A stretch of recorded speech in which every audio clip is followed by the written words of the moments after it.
الحمد للہ نحمده ونستعینه ونستغفره ونؤمن به ونتوکل علیہ ونعوذ باللہ من شرور انفسنا ومن سیئات اعمالنا من يهده الله فلا مضل له ومن يضلله فلا هادي له اما بعد فاعوذ باللہ من الشیطان الرجیم بسم اللہ الرحمن الرحیم یا ایہا الذین آمنوا لا تقولوا راعنا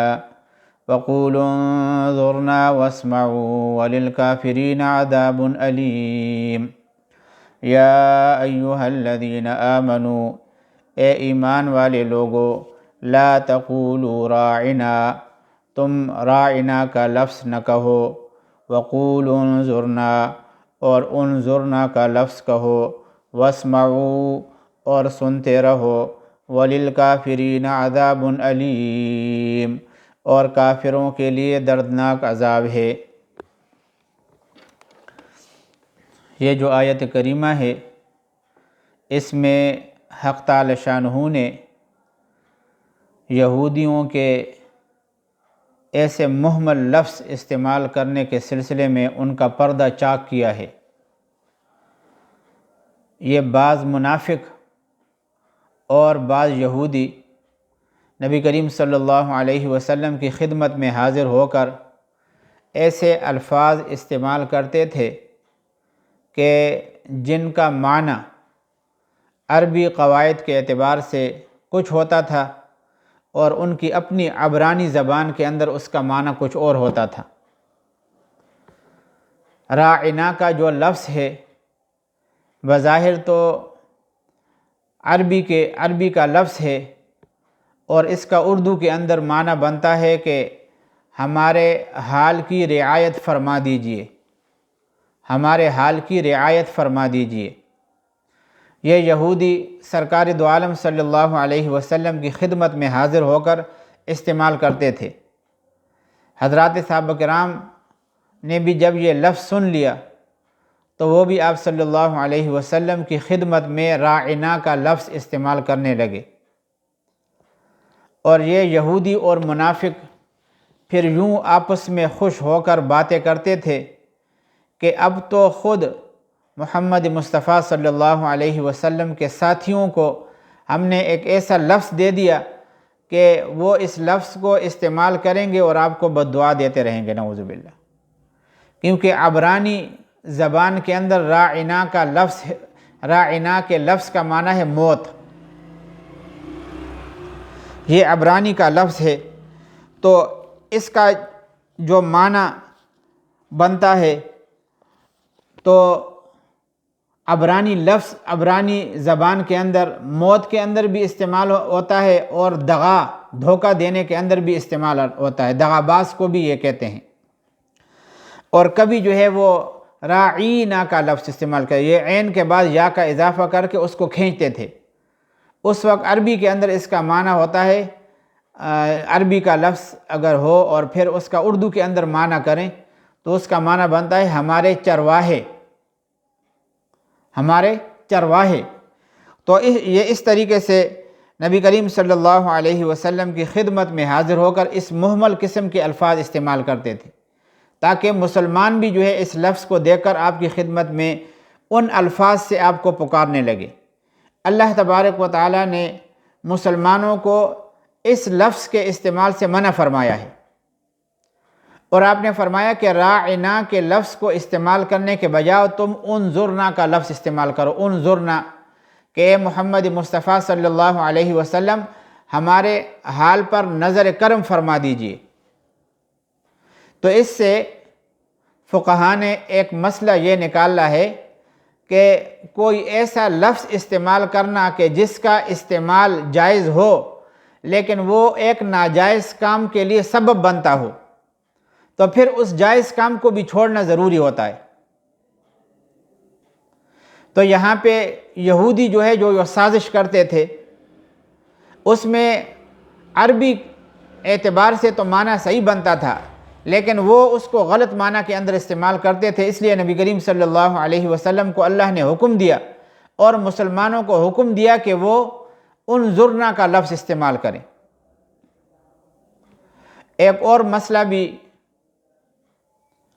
فقہا نے یہاں پہ ذکر کیا ہے، اور پہلے بھی میں نے عرض کیا تھا کہ جو اصول فقہ سے متعلق علماء ہے انہوں نے باقاعدہ ایک سد ذرائع کہ ایسے ذرائع کو بند کرنا جو کہ جائز ہونے کے باوجود ناجائز کے اندر استعمال ہو سکتے ہیں، آدمی اس جائز ذرائع کو استعمال کرتے ہوئے ایک ناجائز کام کا مرتکب ہو سکتا ہے۔ اصولیین نے باقاعدہ اس کے لیے مستقل ایک الگ سا باب قائم کیا ہے اور اس کے اندر بہت سے مسائل ذکر کیے ہیں۔ ایک اور حضرت عائشہ صدیقہ رضی اللہ تعالی عنہ کی روایت کے اندر آتا ہے کہ یہ یہودی جب نبی کریم صلی اللہ علیہ وسلم کی خدمت میں حاضر ہوتے تو جلدی سے کہتے السلام علیکم، السلام علیکم، السلام علیکم۔ سام اس کا معنی بھی موت، گویا کہ یہ اس لفظ کے ذریعے سے نبی کریم صلی اللہ علیہ وسلم کو بد دعا دیتے تھے۔ تو حضرت عائشہ صدیقہ رضی اللہ تعالی عنہ نے ان کے شرارت کو پکڑا، تو پھر آپ صلی اللہ علیہ وسلم نے جواب دیا کہ جب یہ السلام علیکم کہے تو تم ان کے جواب میں صرف وعلیکم کہو، وعلیکم، کہ جس موت کی بد دعا تم کر رہے ہو وہ موت تمہارے اوپر ہی واقع ہو جائے۔ تو یہ یہودی جو ہے ہمیشہ اپنے دین کے اندر بھی انہوں نے رخ نہ ڈالا تھا اور دین اسلام کے اندر بھی رخ نہ ڈالنے کی کوشش کر رہے تھے، مسلمانوں کو ایک غلط راستے پر ڈالنے کے لیے ایک موہوم الفاظ ان کے اندر جو ہے پھیلانے کی کوشش کر رہے تھے۔ اللہ تبارک و تعالیٰ نے اس سے ان کو منع کیا اور انجام بد بھی ان کا ذکر فرمایا کہ ان کے لیے قیامت کے دن اللہ تبارک و تعالیٰ نے دردناک عذاب تیار کر رکھا ہے، وہ دردناک عذاب کا شکار ہوں گے۔ ما یود الذین کفروا، ما یود الذین کفروا، دل نہیں چاہتا ان لوگوں کا جو کافر ہیں، من اہل الکتاب، اہل کتاب میں سے، ولا المشرکین، اور نہ مشرکوں کا دل چاہتا ہے، ان ینزل علیکم، اس بات پر کہ اترے تم پر، من خیر، کوئی نیک بات، من ربکم، تمہارے پروردگار کی طرف سے، واللہ یختص، اور اللہ خاص کر لیتا ہے، برحمتہ، اپنی رحمت کے ساتھ، من یشاء، جس کو چاہتا ہے، جس کو چاہے، واللہ ذو الفضل العظیم، اور اللہ بڑے فضل والا ہے، اور اللہ بڑے فضل والا ہے۔ یہاں پر بھی اللہ تبارک و تعالیٰ نے یہ ایک تو رحمت کا لفظ استعمال کیا ہے اور دوسرا فضل کا لفظ اللہ نے ذکر کیا ہے۔ اس میں اللہ تبارک و تعالیٰ یہ بتانا چاہتے ہیں کہ یہاں جو رحمت ہے اس کے عمومیت کی طرف اشارہ ہے کہ رحمت اپنے تمام اقسام کو شامل ہے، اور یہ ہے کہ اللہ تعالیٰ کی رحمت جب بندے کی طرف متوجہ ہوتی ہے تو پھر وہ اپنی نوازشات کے لیے اور اپنی عنایتوں کے لیے بندوں میں سے کسی ایک کا اس کے لیے انتخاب کر لیتے ہیں۔ لوگوں کی جو خواہشات ہوں اس پر کوئی اثر نہیں ہوتا۔ بعض مفسرین کہتے ہیں کہ یہاں پہ جو خیر کا لفظ بھی آیا ہے، واللہ یختص من خیر من ربکم، خیر کا لفظ آیا ہے، اور دوسرا جو رحمت کا لفظ آیا ہے، اس سے مراد وہ کہتے ہیں کہ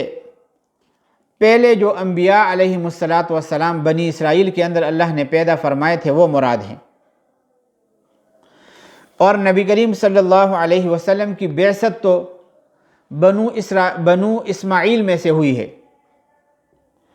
تو یہودی تعصب اور حسد کی وجہ سے اسے ناپسند کرتے تھے۔ تو اللہ تبارک و تعالیٰ نے ان کا یہ جواب دیا ہے کہ تم ناپسند کرو اور تم حسد کرتے رہو،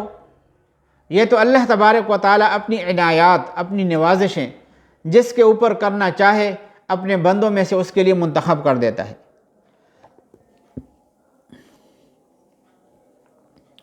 اور واللہ ذو الفضل العظیم، یہاں پر بھی فضل جو اللہ تبارک و تعالیٰ نے ذکر کیا ہے اس کے اندر بھی بہت بڑی توسیع ہے، عمومیت کی طرف اس میں اشارہ ہے کہ اللہ تبارک و تعالیٰ کا فضل بھی عام ہے۔ یہ تو یہاں پہ اس آیت کے اندر یہ بات تھی۔ ابھی آگے جو ہے وہ نسخ کے بارے میں اللہ تبارک و تعالیٰ نے ذکر کیا ہے، تو یہ ہے ما ننسخ من آیت، جو منسوخ کرتے ہیں ہم کوئی آیت، او ننسہا یا بھلا دیتے ہیں، نأتی بخیر منہا تو ہم لے آتے ہیں، بخیر منہا اس سے بہتر، او مثلہا یا اس کے برابر، الم تعلم کیا تجھ کو معلوم نہیں ہے، ان اللہ یقیناً اللہ تعالیٰ علی کل شیء قدیر ہر چیز پر قادر ہے۔ یہ جو نسخ کا مسئلہ ہے نا، نسخ کا یہ بہت ہی طویل الذیل مسئلہ ہے، بہت ہی لمبی بحثیں جو ہے اس کے اوپر کی گئی ہیں، اور یہاں پہ نسخ سے مراد یہ ہے، جیسے بعض تفاسیر کے اندر اس کا معنی ذکر کیا گیا ہے کہ نسخ کا معنی یہ ہوتا ہے کہ ایک حکم اپنے انتہا کو پہنچ جائے، ایک حکم اپنے انتہا کو پہنچ جائے، اس کو نسخ کہتے ہیں۔ اور بھلا دینا جو ہوتا ہے کہ اللہ تبارک و تعالیٰ اس کو بھلا دیتے ہیں اور پھر اس سے بہتر آیت لے آتے ہیں یا اس کے برابر لیتے ہیں، یہ جو انسا کا لفظ ہے بھلا دینا، اس سے مراد یہ ہے کہ حکم اور تلاوت دونوں کو اٹھا لیا جائے۔ جیسے بعض حضرات صحابہ کرام کے بارے میں آتا ہے کہ وہ تہجد کی نماز کے لیے اٹھے اور انہوں نے بسم اللہ الرحمن الرحیم پڑھ لی، اور پھر آگے جو ہے نا پوری سورت جو ہے ان کے ذہن کے اندر نہیں تھی، تو اللہ تبارک و تعالیٰ کبھی وہ سورت اور حکم یعنی تلاوت اور حکم دونوں کو اٹھا لیتے ہیں، تو یہ ننسہا سے مراد ہے۔ یہاں پہ اللہ تبارک و تعالیٰ جو ہے وہ خوب اچھی طرح جانتے ہیں اور ہر چیز کے اوپر قادر ہے کہ وہ اپنے بندوں کے اوپر احکام کے سلسلے میں رد و بدر کرے۔ اب یہ جو آیتیں منسوخ ہیں، ناسخ اور منسوخ، اس کے بارے میں ہمارے استاد محترم شیخ الاسلام مفتی محمد تقی عثمانی صاحب حفظہ اللہ نے علوم القرآن نامی کتاب کے اندر جو اصول تفسیر کی باتیں جس میں موجود ہیں، اس میں بڑی نفیس بحث انہوں نے فرمائی ہے، اور یہ فرمایا ہے کہ بعض جو معتزلہ قسم کے فرقے گزرے ہیں پہلے زمانے کے اندر، کچھ معتزلہ فرقے تھے، انہوں نے بالکل منسوخ ہونے کا انکار ہی کیا ہے۔ وہ کہتے ہیں کہ کوئی آیت منسوخ نہیں ہے، اور یہ منسوخ ہونے کا اس لیے انہوں نے انکار کیا ہے کہ وہ کہہ رہے ہیں کہ اگر کسی آیت کے منسوخ ہونے کو تسلیم کر لیا جائے کہ یہ اللہ تبارک و تعالیٰ نے یہ آیت ختم کر دی، اس کی تلاوت بھی ختم کر دی اور اس کا حکم بھی ختم کر دیا، تو غیر مسلموں کو یہ موقع مل سکتا ہے کہ وہ قرآن کریم کے بارے میں کہہ سکتے ہیں کہ دیکھو یہ کلام اللہ کا نہیں ہے، بلکہ نعوذ باللہ محمد مصطفیٰ صلی اللہ علیہ وسلم نے اپنی طرف سے گڑھ لیا ہے۔ تو اس بنا پر معتزلہ نامی فرقے نے سرے سے منسوخ ہونے کا ہی انکار کیا ہے کہ کوئی آیت بھی منسوخ نہیں ہے، لیکن ہمارے جو اہل سنت والجماعت کے علماء ہیں ان میں کچھ متاخرین کہلاتے ہیں، کچھ متقدمین کہلاتے ہیں۔ تو جو متقدمین حضرات ہیں، یعنی بہت پہلے کے علماء ہیں، وہ نسخ کا جو مفہوم ہے بہت وسیع لیتے ہیں۔ اگر کسی آیت کے اندر ایک وصف کو ذکر کیا جائے یا کسی آیت کے اندر ایک شرط کو ذکر کیا جائے یا کوئی آیت جو ہے وہ مطلق تھی اور اس کو خاص کر دیا جائے تو اس کو بھی وہ نسخ تعبیر کرتے ہیں کہ دیکھو آیت پہلے مطلق تھی، اس میں عام حکم مذکور تھا، اس میں کوئی قید موجود نہیں تھی، دوسری آیت میں جب قید کو ذکر کر دیا تو اب گویا کہ یہ قید جو ہے وہ اس کے لیے ناسخ بن گیا۔ یا پہلی ایک آیت کے اندر کوئی وصف موجود نہیں تھا، پھر دوسری آیت کے اندر کسی وصف کو یا شرط کو اللہ نے ذکر کر دیا تو اس کو بھی وہ نسخ سے تعبیر کرتے ہیں۔ اس اعتبار سے وہ کہتے ہیں کہ قرآن کریم کے اندر جو منسوخ آیت ہیں ان کی تعداد 500 تک ہے۔ کتنی تک ہے؟ 500 تک۔ اور جو متاخرین علماء ہیں وہ فرماتے ہیں کہ اور متاخرین میں سے بھی جو ہمارے جو علامہ سیوطی رحمہ اللہ ہیں، علامہ سیوطی رحمہ اللہ نے علوم قرآن کے اوپر ایک کتاب لکھی ہے اتقان، جس کا نام ہے اتقان، عربی کے اندر بہت ہی بہترین کتاب ہے۔ انہوں نے متاخرین کا قول یہ ذکر کیا ہے اور خود فرماتے ہیں کہ جو آیات منسوخ ہیں وہ 20 ہیں، 20 آیتیں، انہوں نے 20 آیتوں کو منسوخ قرار دیا ہے۔ اور پھر بعد کے دور کے اندر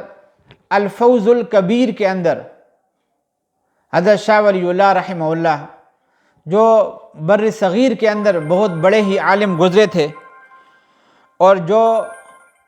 مدار سند ہیں ہمیں جو سند دی جاتی ہیں ساری اسناد جو ہے وہ تمام واسطوں سے اس پر جا کر ختم ہو جاتی ہیں۔ حدیث کا علم انہوں نے پھیلایا اور بہت بڑے عالم گزرے ہیں، ہر فن کے اندر انہوں نے کتاب لکھی ہے۔ تو جو اصول تفسیر کے سلسلے میں انہوں نے ایک کتاب لکھی الفوز الکبیر، ہمارے درس نظامی کے اندر جو 7واں درجہ ہے سابعہ جس کو کہتے ہیں، اس کے اندر وہ کتاب پڑھائی جاتی ہے، الفوز الکبیر پڑھائی جاتی ہے۔ اس کے اندر انہوں نے لکھا ہے کہ قرآن کریم کے اندر جو آیتیں منسوخ ہیں ان کی تعداد کل 5 ہیں، کہیں 500، پھر کہیں جا کے 20، اور حضرت شاہ ولی اللہ رحمہ اللہ نے فرمایا کہ کل آیتیں جو منسوخ ہیں وہ 5 ہیں۔ یہ 5 آیتوں کو بھی انہوں نے جو بہت سی جو 20 آیتیں تھیں یا اور آیتیں تھیں ان کے اندر انہوں نے تطبیق کی کوشش کی ہے۔ ہر ایک آیت کے درمیان انہوں نے اس طریقے سے تطبیق کی کوشش کی ہے کہ جس سے معلوم ہو جاتا ہے کہ یہ آیت منسوخ نہیں ہے۔ اور پھر بعد کے اندر جو ہمارے اکابر میں سے جنہوں نے قرآن کریم کے اوپر بہت محنت کی ہے اور جن سے ہمارے بہت سے اکابر نے ترجمہ قرآن کریم پڑھا ہے، جن کا نام ہے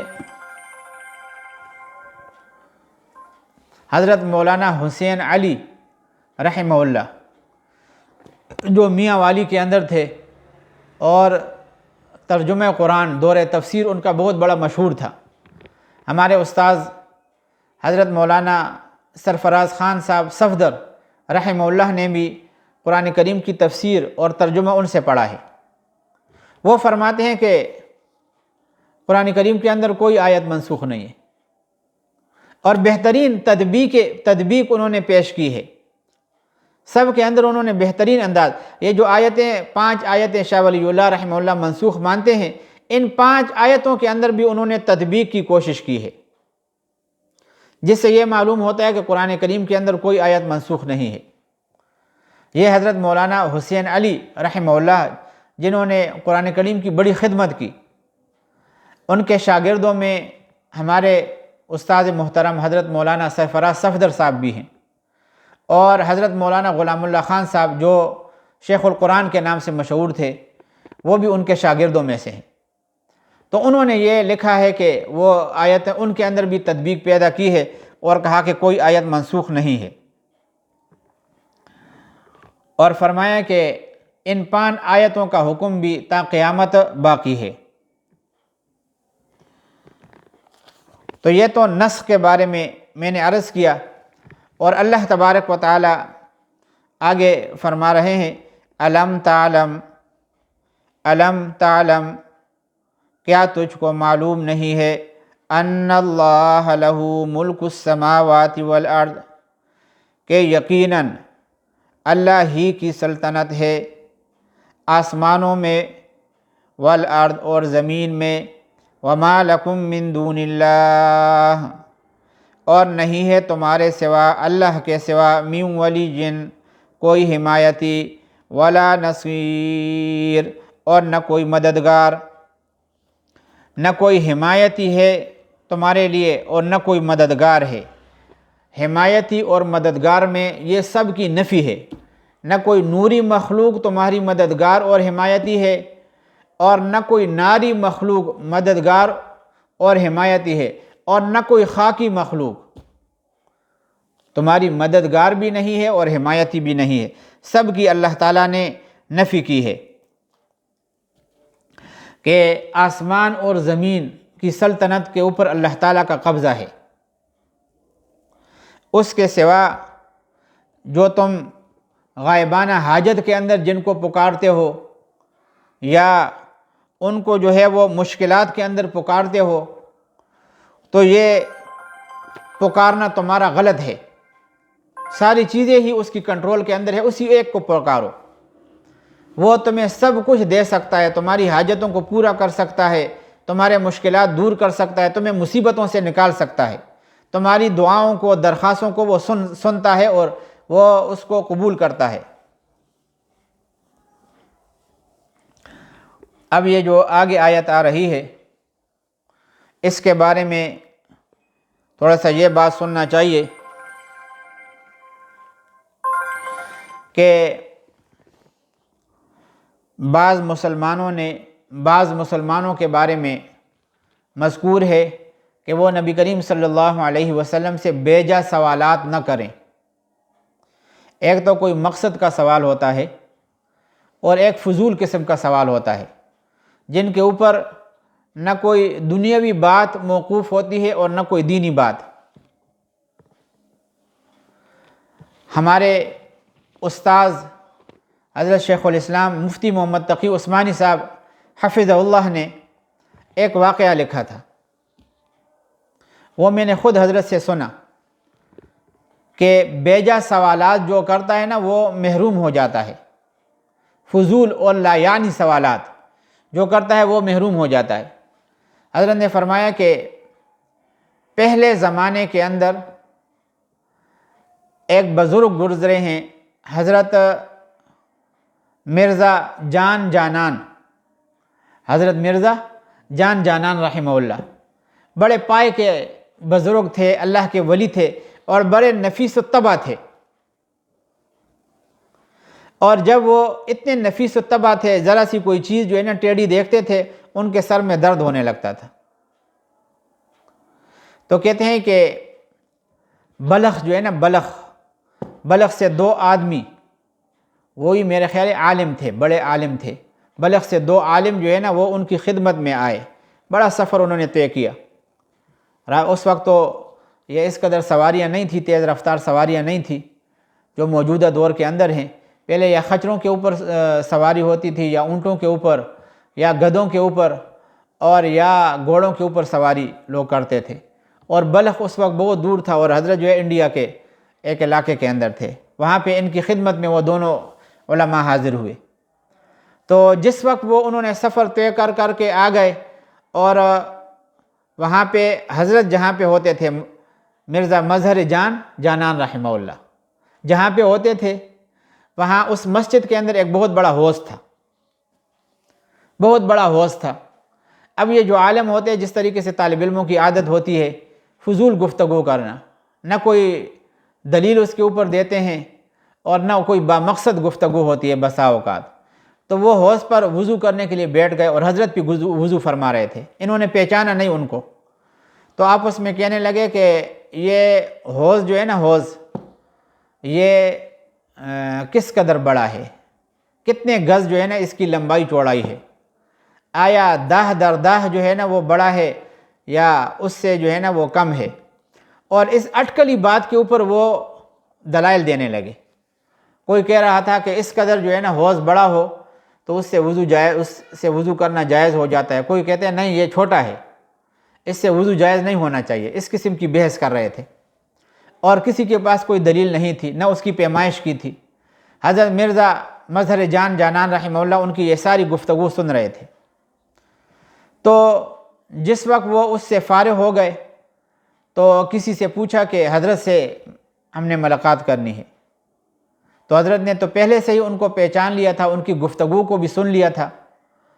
تو حضرت ان کو فرمانے لگے کہ کہاں سے آئے ہو؟ انہوں نے کہا کہ ہم تو بلخ سے آپ کی خدمت میں آئے ہیں۔ تو حضرت نے فرمایا کہ پہلے جا کے یہ جو تخمینی انداز سے تم دلائل دے رہے تھے، اس فضول گفتگو کے اوپر تم دلائل دے رہے تھے جو لا یعنی گفتگو تھی، اس وجہ سے میں اب تمہیں بیعت نہیں کرتا۔ تمہارے اندر یہ بری خصلت موجود ہے کہ فضولیات کے پیچھے پڑ جاتے ہو۔ اب وہ کس قدر دور سے سفر طے کر کے آئے تھے اور اپنی روحانی اصلاح کے لیے بیعت کی نیت سے آئے تھے، لیکن حضرت نے ان کو بیعت نہیں کرنے دیا۔ تو کچھ جو ہے نا سوالات ایسے ہوتے ہیں کہ جس میں دینی اور دنیاوی فائدہ نہیں ہوتا، بے مقصد ہوتا ہے، وہ سوال بے مقصد ہوتا ہے، لغو لا یعنی ہوتا ہے، اس سے آدمی محروم ہو جاتا ہے۔ یہاں پہ بھی حضرات صحابہ کرام کو ایک بے مقصد سوالات کرنے سے منع فرمایا ہے، وہ یہ ہے کہ دیکھو بعض مفسرین فرماتے ہیں نا کہ مشرکین مکہ ایک درخت کو بڑا ہی مقدس مانتے تھے، درخت کو بڑا ہی مقدس مانتے تھے۔ میں اسلام آباد میں ایک مشہور جامعہ میں پڑھا رہا تھا، وہاں میں نائب مفتی بھی تھا، تو وہاں پہ ایک درخت تھا، بہت بڑا درخت، خود میں نے دیکھا۔ اس کی پوجا پاٹ کے لیے بدھ مذہب والے آتے تھے، اسلام آباد میں پوجا پاٹ کے لیے بدھ مذہب والے آ جاتے۔ مولانا عبداللہ شہید رحمہ اللہ کا جہاں پہ قبر ہے اس کے ساتھ ہی مشرق کی طرف جو ہے وہ ایک درخت تھا، اس کی پوجا پاٹ کرنے بدھ مذہب والے آتے تھے، اس کو بڑا مقدس سمجھتے تھے، اور کبھی کیا چیز اس کے اوپر ڈال لیتے تھے، کبھی کیا چیز ڈال لیتے تھے، اس طریقے سے اس کی پوجا کر کے چلے جاتے تھے۔ تو مشرکین کے ہاں بھی ایک درخت بڑا ہی مقدس تھا ان کی طرح، تو اس درخت پر کھانے پینے کی اشیاء وہ چڑھاتے تھے اور اس کی تعظیم اور پوجا کرتے تھے، اور اسے ذات انوات کہتے تھے، ذات انوات۔ بعض مسلمانوں نے بھی بعض مفسرین کے مطابق نبی کریم صلی اللہ علیہ وسلم کی خدمت میں عرض کیا کہ یا رسول اللہ ہمارے لیے بھی ایسا درخت مقرر فرما دیں کہ ہم بھی اس پہ نظریں اور منتیں ڈالا کریں۔ تو مسلمانوں کا یہ سوال چونکہ ان اسرائیلیوں اور یہودیوں کی طرح تھا جو کہ ایک بدھ کی پوجا پاٹ کے اندر لگ گئے تھے، بچھڑے کی عبادت کے اندر لگ گئے تھے، اور تو اس لا یعنی سوال پر اللہ تبارک و تعالیٰ نے ان کی تنبیہ فرمائی ہے۔ فرماتے ہیں ام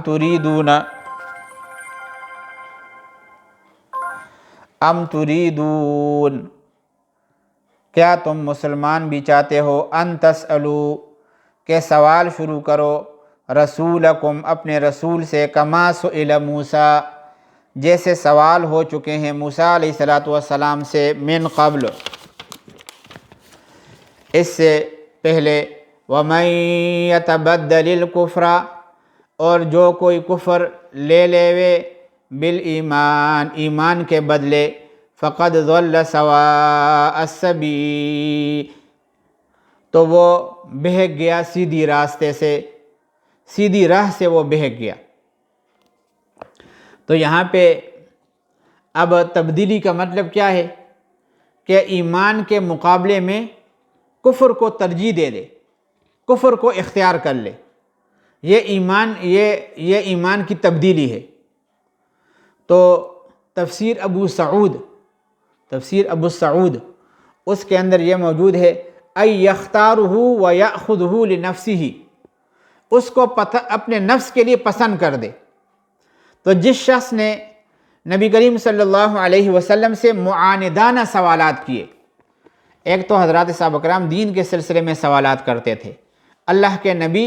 تسلی بخش ان کو جواب دیتے اور اس کے اوپر خوش ہوتے، لیکن جس نے ضد کے اندر آ کر، عناد کے اندر آ کر اس معاندانہ طریقے سے سوال کیے تھے اور کفر اختیار کیا تھا، تو وہ سیدھے راستے سے بھٹک گیا۔ وَدَّ كَثِيرٌ مِّنْ أَهْلِ الْكِتَابِ، وَدَّ كَثِيرٌ مِّنْ أَهْلِ الْكِتَابِ، دل چاہتا ہے بہت سے اہل کتاب کا، لَوْ يَرُدُّونَكُمْ، کہ تمہیں واپس کر دیں، مِن بعد ایمانکم، تمہارے مسلمان ہونے کے بعد، کفر کے اندر، یعنی تمہیں کفر کے اندر پھیر دیں، حسدم من عند انفسہم، بسبب اپنے دلی حسد کے، من بعد ما تبین لہم الحق، بعد اس کے کہ ظاہر ہو چکا ہے ان پر حق، فاعفو، سو تم درگزر کرو، واصفحوا، اور خیال میں نہ لاؤ، حتی یأتی اللہ، یہاں تک کہ اللہ اپنا حکم بھیجے، حتی یأتی اللہ بامری، یہاں تک کہ بھیجے اللہ تعالیٰ اپنا حکم، ان اللہ، یقیناً اللہ تعالیٰ، علی کل شیء قدیر، ہر چیز پر قادر ہے۔ وَأَقِیمُوا الصَّلَاةَ، اور قائم رکھو نماز کو، وَآتُوا الزَّکَاةَ، اور دیتے رہو زکوٰۃ، وَمَا تُقَدِّمُوا، اور جو آگے بیچ دو گے، لِأَنفُسِکُم، اپنے واسطے، من خیرٍ، کوئی بلائی، تجدوہ عند اللہ، پاؤ گے اس کو اللہ کے پاس، ان اللہ بما تعملون بصیر، بے شک اللہ تعالیٰ جو کچھ تم کرتے ہو سب دیکھتا ہے۔ وقالوا،